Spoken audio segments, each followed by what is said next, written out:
San José, esposo de la Santísima Virgen María, patrono de la Iglesia Universal, patrono de los trabajadores, solemnidad, 19 de marzo.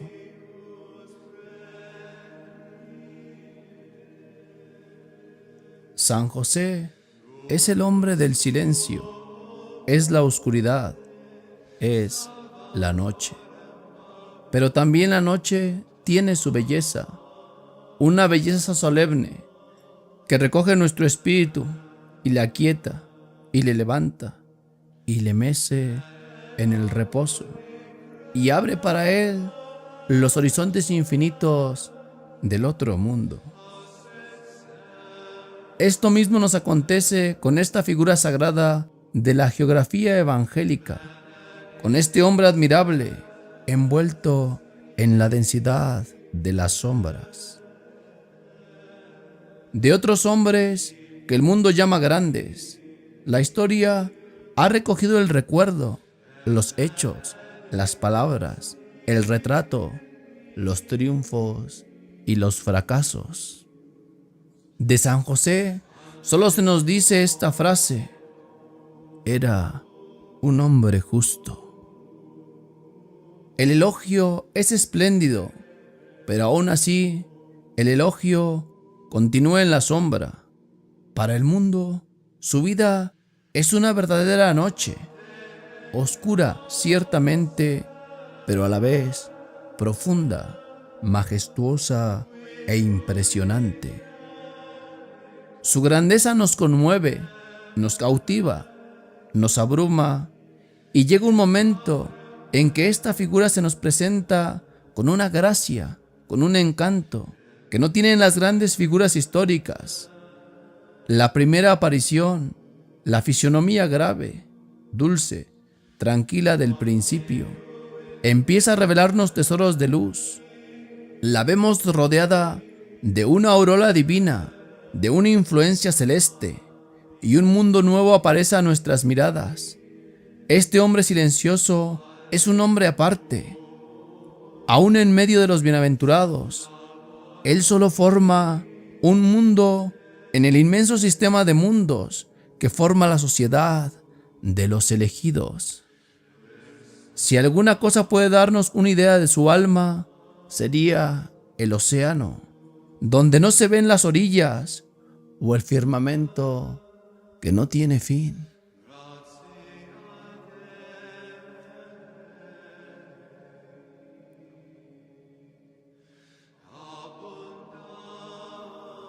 A pesar de todo, la oscuridad fue el destino de su vida.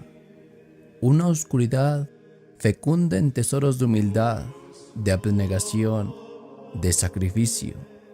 Es decir, en tesoros de generosidad, de caridad y de santidad. Era de estirpe real, descendía del más famoso, del más popular, de los héroes de Israel, y sin embargo, nadie sabe de él. Vive lejos de la tierra que es la cuna de sus mayores, en una ciudad pequeña y tan desacreditada que se decía con burla: ¿de Nazaret puede salir alguna cosa buena? Y ahí no es más que un pobre carpintero, un carpintero demasiado honrado para no tener algún prestigio entre sus convecinos, demasiado inofensivo, caritativo y servicial para no tener algunos amigos, siempre trabajando mucho para ganar poco, para vivir no en la miseria, pero sí en la estrechez. No regatea con los que vienen a encargarle una mesa, una silla, una ventana. No amenaza ni persigue a los deudores, siempre tardos para pagar. No es un hombre hábil para los negocios de la tierra.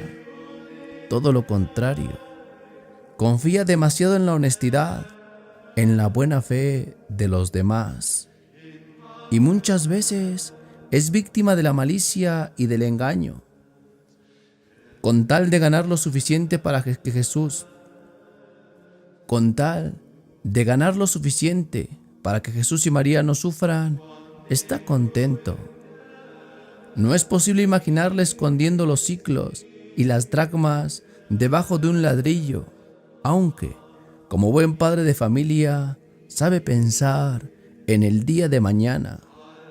Por lo demás, no es nada en aquella villa de Nazaret, que tampoco era gran cosa, ni tiene autoridad en el vecindario, ni se distingue por sus conocimientos. A lo más, como es bueno y discreto, las gentes vienen a pedirle un consejo, una palabra de apoyo en sus tristezas. Pero esta oscuridad, si es que se piensa en ella, es su mayor alegría. Pero esta oscuridad, si es que se piensa en ella, es su mayor alegría, una fuente de goce para su espíritu, el reposo para su alma enamorada del silencio. Para un corazón puro y generoso como el de José, no debía ser muy difícil olvidar una ascendencia real. Mayor gloria era la que Dios le había dado al hacerle el esposo de la Virgen María. Esto era más que ser un rey, más que ser un profeta, más que ser un arcángel. Bien sabía José que María era la criatura más perfecta de Dios, la obra maestra que había reunido todas las maravillas dispersas de la creación, el santuario de Dios vivo entre los hombres, el océano cristalino y tranquilo de donde sale el río destinado a inundar de alegría a toda la ciudad de Dios, el horizonte luminoso en que el cielo y la tierra se juntan, se abrazan, se penetran, la hija de las complacencias del Padre, el paraíso del Espíritu Santo, la Madre Virgen del Verbo hecho carne. Y José es el esposo de María, esposo virgen como ella, el más puro que hubo jamás, pero esposo verdadero, con derecho a un amor sin igual, a una santa e inexpresable ternura, a una intimidad que ningún otro ser podía reclamar y que era para él una gloria celeste, una felicidad soberana. Pero esta misma dignidad es un nuevo motivo de ocultamiento, una grandeza que acentúa más y más las sombras que eran la condición de su destino terrestre. Esposo de María, unido providencialmente a una estrella más brillante que él, reconoce humildemente su inferioridad, cumple suavemente, dócilmente, con espíritu de adoración y de respeto, su misión de asistir, de guardar, de proteger a la más amante de las esposas. Comprende que debe ser el velo discreto, abnegado, desinteresado de un esposo divino e invisible. El Espíritu Santo vendrá sobre ti, había dicho el ángel a María, y la virtud del Altísimo te envolverá con su sombra. Ahí estaba José para cubrir aquella venida del Espíritu y su operación maravillosa, para ocultar el misterio a los ojos profanos, para salvar el honor inviolable de María. Y allí estaba José, lleno de humildad, de abnegación, de reserva y de fidelidad. María era el lirio cuyo perfume iba a respirar el mundo entero. Que ese lirio sea admirado, amado, bendecido, enaltecido, aunque nadie se acuerde del suelo en que crece, ni de la atmósfera que respira. Así pensaba José, así cumplía el misterio sublime que Dios le había confiado.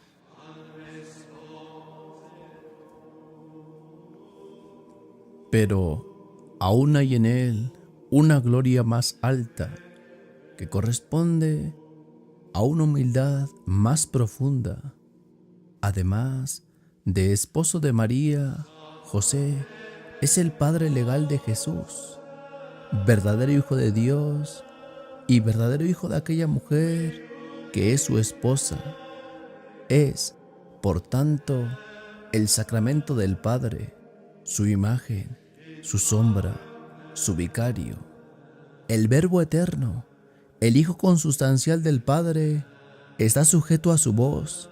Es, por decirlo así, Dios del mismo Dios, Dios creado, visible y doméstico. Ni un instante puedo olvidar el carpintero, quien es aquel niño a quien educa, vigila, manda, sostiene, ayuda y alimenta.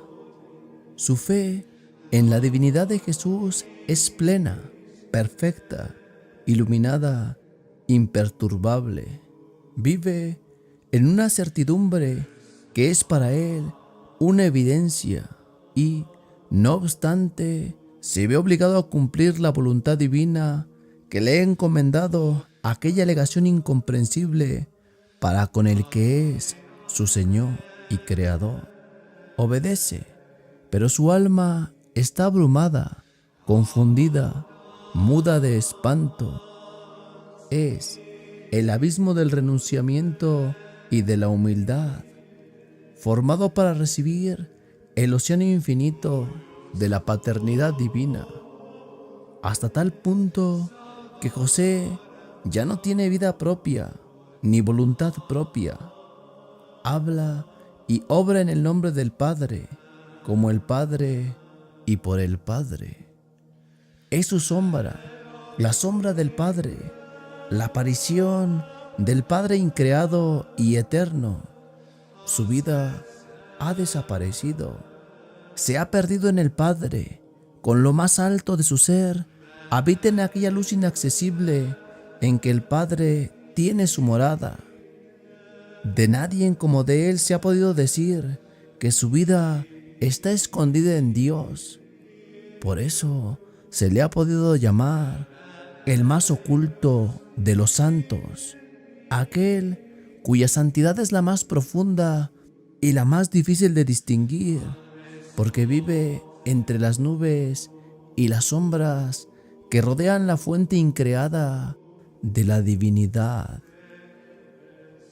Más de una vez, cuando aserraba las maderas, cuando María, viéndole cansado, le presentaba un vaso de agua para confortarle, cuando veía al niño Jesús trabajando a sus órdenes, considerando, meditando acerca de esta situación inaudita, debió José sentirse movido a salir por las calles para revelar su secreto a los hombres, pero tuvo la fortaleza de callar y su secreto marchó con él al sepulcro. Todavía, muchos años más tarde, viendo la sabiduría del profeta de Nazaret, se preguntaba a la gente: ¿acaso no es este el hijo del carpintero? Pero los siglos, exploradores de la palabra divina, han ahondado en el sagrado silencio donde habita el venerable patriarca. Han sacado a la luz las cosas encubiertas, han revelado la grandeza maravillosa de San José. Como ante el misterio, los hombres han quedado sobrecogidos al contemplar la figura a la vez dulce y majestuosa de aquel que fue digno de custodiar los más ricos tesoros de los cielos y de la tierra, que fue llamado Padre de Jesús y esposo de María, que tuvo la dicha inefable de vivir en un taller a donde había de trasladarse toda la gloria del paraíso. Qué feliz entre todos los hombres, murió en los brazos de la Madre de Dios y Dios mismo cerró sus ojos. Jamás hombre alguno podrá penetrar todas las grandezas del santo patriarca. Se necesitaría una inteligencia capaz de abarcar toda la extensión del misterio con el cual tiene una íntima relación como instrumento de necesario. No sin motivo quiso Dios anunciarle y figurarle en uno de los personajes más amables y más augustos del Antiguo Testamento. San Bernardo ha expresado con su elocuencia acostumbrada este maravilloso paralelismo. El primer José, vendido por sus hermanos, tipo en este del Redentor, fue conducido a Egipto. El segundo, huyendo de la perfidia de Herodes, se refugió con el Redentor en la tierra de los faraones.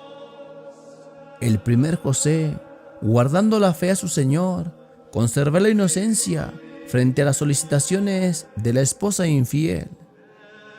El segundo, modelo también de castidad, fue el amparo de su señora, la madre de su Señor, y el testigo de su virginidad. Al primero le fue dada la inteligencia de los secretos revelados en los sueños. El segundo recibió la confidencia de los más altos misterios celestiales. El primero conservó las cosechas de trigo, no para sí, sino para todo el pueblo.